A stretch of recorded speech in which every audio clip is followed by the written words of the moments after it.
Bismillahirrahmanirrahim. Assalamualaikum warahmatullahi wabarakatuh. Salam rahayu, salam sejahtera bagi kita semuanya. Seperti biasanya, sebelum saya lanjutkan, bagi teman-teman yang sedang menonton video ini, bagi yang belum subscribe sekarang juga, dan jangan lupa klik icon tombol lonceng supaya saya lebih bersemangat lagi untuk membuat video-video selanjutnya. Dan sejauh ini bagi teman-teman saudara-saudara yang sudah mendukung channel saya ucapkan terima kasih, dan saya doakan semoga dilimpahkan rezeki yang banyak dan juga dilipat gandakan rezekinya oleh Allah Subhanahu wa Ta'ala. Amin. Dalam kesempatan kali ini saya ingin menyampaikan ada beberapa hal tentang kelebihan dan kekurangan beberapa buku yang ada di dalam rumus perhitungan kalender Jawa, khususnya rumus kalender tahun Aboge, yaitu Ali Prabu-Wage. Nah, mungkin kita sebagai orang Jawa tentunya sudah sering mendengarkan atau mungkin sering melihat ya, yaitu tentang wuku itu jumlahnya ada 30. Nah, di dalam wuku itu ya ada dua. Menurut pengalaman saya, karena saya juga ada petuah-petuah dari orang-orang tua zaman dahulu ya, itu ada dua sifat wuku itu yang memiliki kelebihan maupun ada kekurangannya. Yang pertama adalah wuku kurandil, dan yang kedua adalah wuku perang bakat. Nah, menurut keterangan yang pernah saya terima dari orang-orang tua pendahulu saya, memang kedua wuku ini memiliki sifat, yaitu ada kekurangan dan ada kelebihan masing-masing. Kenapa ini saya sampaikan ya, supaya teman-teman saudara-saudara itu mengerti bahwa kalau kita memang masih percaya pada pitungan-pitungan Jawa ini, atau khususnya bagi yang masih percaya dengan pitungan Jawa ini, hal-hal seperti ini memang perlu kita ketahui supaya dimanapun kita berada dan apapun pekerjaan kita selalu dalam keadaan selamat sentosa ya. Langsung aja yang pertama, kelebihan dan kekurangannya untuk wuku kurandil ya.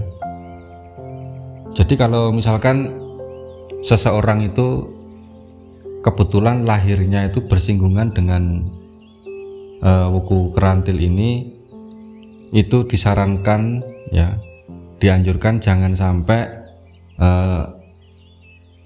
memanjat tempat-tempat yang sifatnya tinggi ya, misalkan memanjat pohon, memanjat rumah dan lain sebagainya. Karena apa? Kalau orang yang kebetulan lahirnya itu bersinggungan dengan wuku kurandil, itu ditakutkan mereka akan jatuh. Karena sifatnya orang yang lahir di wuku kurandil ini gopok ya, mudah jatuh gitu.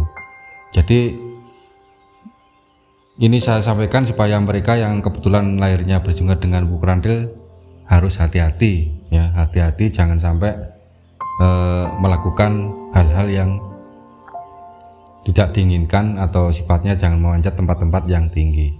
Apalagi kalau profesinya memanjat ya, itu pasti mereka akan mudah sekali mengalami jatuh atau gopok ya, istilahnya kalau orang Jawa. Dan juga ini juga berlaku seandainya kalau orang itu profesinya, kalau apalagi di desa ya, itu kadang-kadang profesinya itu ada yang memanjat kelapa, memetik kelapa, biasanya kalau di desa itu seperti itu. Jadi kalau memang kebetulan hari ini misalkan mau memanjat pohon, dilihat dulu apakah hari ini termasuk dalam wuku kurandil apa tidak, karena juga ditakutkan kalau kita melanggar atau pas kebetulan itu wuku kurandil terus terpaksa memanjat pohon ya, itu juga ditakutkan mereka akan mengalami jatuh dari pohon atau dari tempat ketinggian. Jadi sangat disarankan harus hati-hati ya, kita harus tahu bahwa memang sifatnya wuku kurandil ini identik berhubungan dengan jatuh. Terus juga seandainya mau membeli kendaraan gitu ya, mau membeli kendaraan kebetulan juga pas waktu dihitung-hitung juga masih dalam bersinggungan dengan wuku kurandil, itu juga tidak boleh disarankan wuku kurandil untuk membeli kendaraan bermotor karena juga ditakutkan seandainya udah terjadi atau terlanjur membeli di dalam buku Kurandil itu, ditakutkan juga nanti di jalan terjadi apa-apa gitu ya. Jangan sampai nanti di jalan terjadi apa-apa. Jadi sebaiknya kita mencari hari yang baik untuk membeli kendaraan supaya kita juga dalam keadaan aman, selamat, dan sentosa. Terus untuk yang kedua ya, yaitu wuku perang bakat. Nah, wuku perang bakat ini seandainya seseorang misalkan lahirnya itu kebetulan bersinggungan dengan perang bakat. Nah, ini sangat-sangat kelebihannya yaitu kalau mereka yang lahir di wuku perang bakat ini, kelebihannya kalau seandainya mereka seorang militer gitu ya, baik polisi atau tentara, mereka akan sangat-sangat ahli dalam perang ya, ahli perang. Mereka akan pandai bermain strategi di dalam medan perang atau medan pertempuran ya. Jelas ini akan sangat berpengaruh bagi mereka yang mempunyai pekerjaan militer ya. Pasti karirnya akan cepat meningkat karena mereka memang bakatnya di situ. Tapi walaupun ada kelebihannya ya, wuku perang bakat ini juga ada kekurangannya. Jadi kekurangannya yaitu seandainya wuku perang bakat ini kebetulan pas kita mau ada keperluan ya, hitung-hitungannya itu kebetulan juga bersinggungan dengan perang bakat, itu juga tidak bagus karena ini juga sangat tidak menyenangkan ya kalau kita langgar. Contohnya misalkan untuk keperluan pernikahan ya, temu manten, itu seandainya ini terjadi ya pasti dalam kehidupan rumah tangganya akan terjadi pertengkaran ya, akan terjadi pertengkaran dalam rumah tangganya. Terus juga contoh yang lain misalkan membeli kendaraan itu juga sama ya, intinya pokoknya nggak nyaman lah, setiap hari itu ada saja itu permasalahan yang membuat kita sering